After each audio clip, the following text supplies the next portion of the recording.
Hey everybody, here are the lecture notes for section 4.5. So in addition to all of the other procedures that you've learned in this chapter, procedures including finding critical numbers, finding when a function's increasing and decreasing, finding when a function's concave up and concave down, finding relative extrema, finding points of inflection, applying Rolle's theorem, applying the mean value theorem, we're also going to add in one more thing. We're going to talk about limits at infinity. So basically what we're doing is we're analyzing a function in every way that you can possibly analyze a function from a calculus perspective, and then we're going to put it all together in the next video. So this is a straightforward process that I can teach you, but it's a little, there are some little issues with a few of the questions, and so you'll see that we're going to run through a number of examples. So first off, when we talk about a limit at infinity, we're talking about the limit of the function as x approaches infinity, like you see in this first bullet. And that means that your function is approaching some limit L as x is getting really big or as x is getting really small. And actually, we need to consider when we think about limits at infinity or think about end behavior of functions, we need to think about what's happening at both extremes, as x gets really big and as x gets really small. A lot of times, your limit on the one extreme will be equivalent to the limit on the other extreme, because if you think about it, these limits are actually the exact definition of a horizontal asymptote. And so a lot of times your function converges to a particular value as x gets really big or as x gets really small.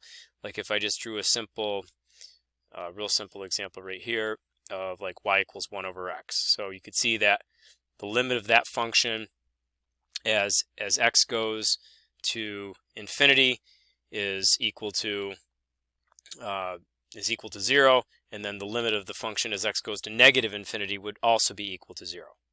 So limits at infinity are essentially horizontal asymptotes, and a lot of times you'll have the same horizontal asymptote as x goes to infinity as you do as x goes to negative infinity, but that's not necessarily always the case. As you can see here, sometimes it is possible to have a couple horizontal asymptotes, and so you could converge to 0 on one side of your function, and then the end behavior on the other side might be converging to like y equals 1 or something like that. So we do have to consider limits as x goes to plus or minus infinity. All right, so let's go down here and look at limits at infinity with polynomials.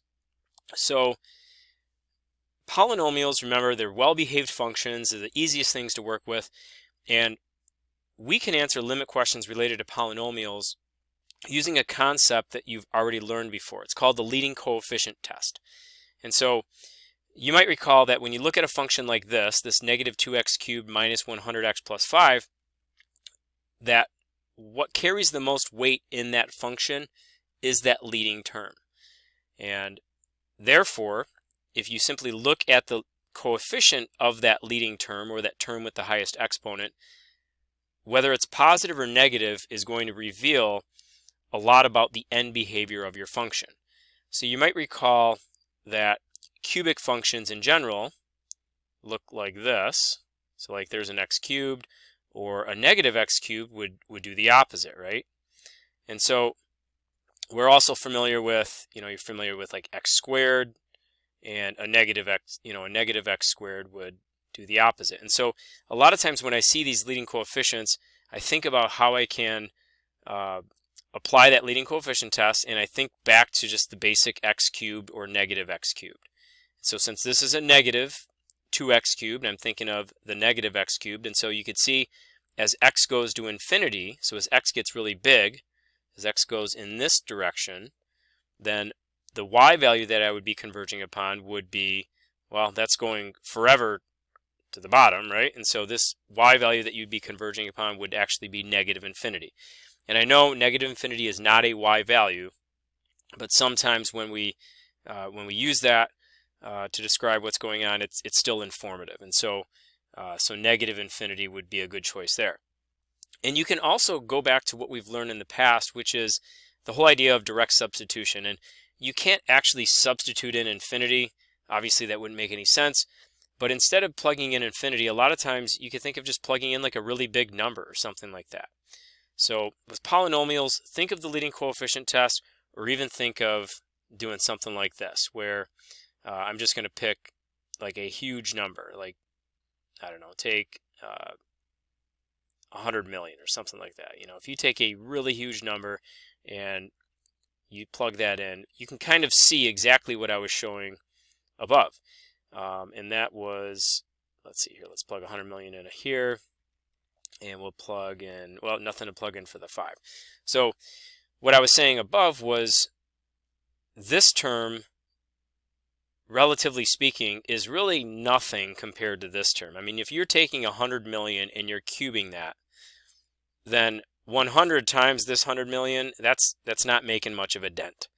And so from a direct substitution perspective, you can also kind of think relatively and say, oh, well, this is not really playing a big role, and neither is the 5, the real little 5 in this whole thing. And so you look at that first term and you go, okay, well, you've got a negative of some really large number cubed, and so this allows you to reason that your y value as x goes to infinity is itself going to negative infinity. So there's a lot of reasoning that you guys can do as you're going through this section, and I encourage you to do as much reasoning as possible. But there's also some strategies, and here we're going to look at some strategies with this example. And I said there's actually 3 ways of doing this. And one of the strategies that we sometimes use is this first one, where we simply divide the overall numerator and denominator by x raised to the highest power in either the numerator and denominator. So the highest power of x that you see in the numerator and denominator in this problem is 2. So my first strategy here, or my main strategy in going through a lot of these problems, would be to approach it like this. I'm going to take every single term and divide it by x to the second. Every single term. Whoops, fix that. It's a minus. And so this is minus 4x over an x to the second. And then I've got 2x squared over x to the second plus 3 over x to the second. And now we can simplify this a little bit, and you can see that, and by the way, when we do this, when we divide every term by x squared, you're essentially multiplying the entire expression by 1, so you're not changing this at all. But now we can simplify. So that cancels. One of those x's cancels, and so this becomes limit x goes to infinity of 5 minus 4 over x, and that's all over 2 plus 3 over x squared. But notice now that when you make a substitution of x going to a really large number, we can really see what I was saying above, how this particular term is going to be negligible in comparison to what we have right here. So if you do a direct substitution with a really big number, 4 divided by something that's massive is completely negligible. So this term essentially goes away, as does this one, because 3 divided by a really big number squared, also very negligible. So our answer after the direct substitution is simply 5/2.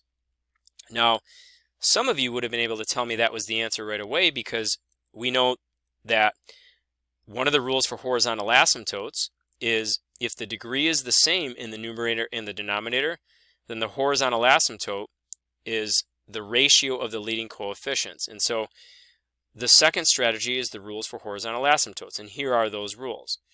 If the degree of the numerator equals the degree of the denominator, then your horizontal asymptote is y equals the ratio of the leading coefficients.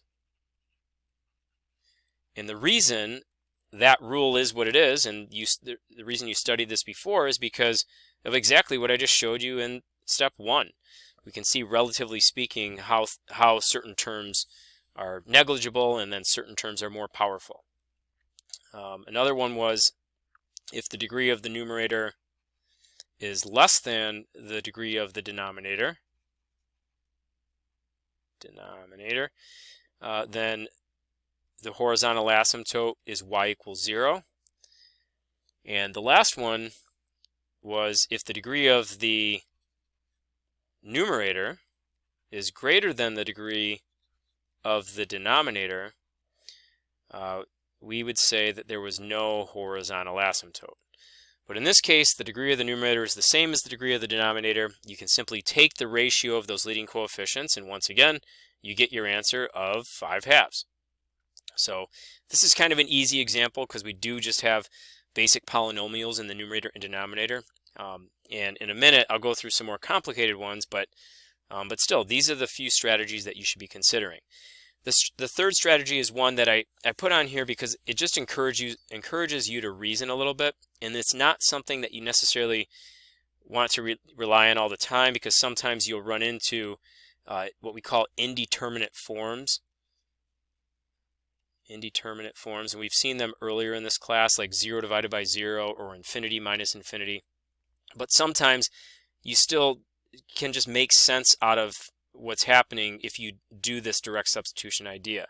Like if you plugged in, and I know infinity is not a number, so you technically cannot plug in infinity, but we can just think of it as a really big number.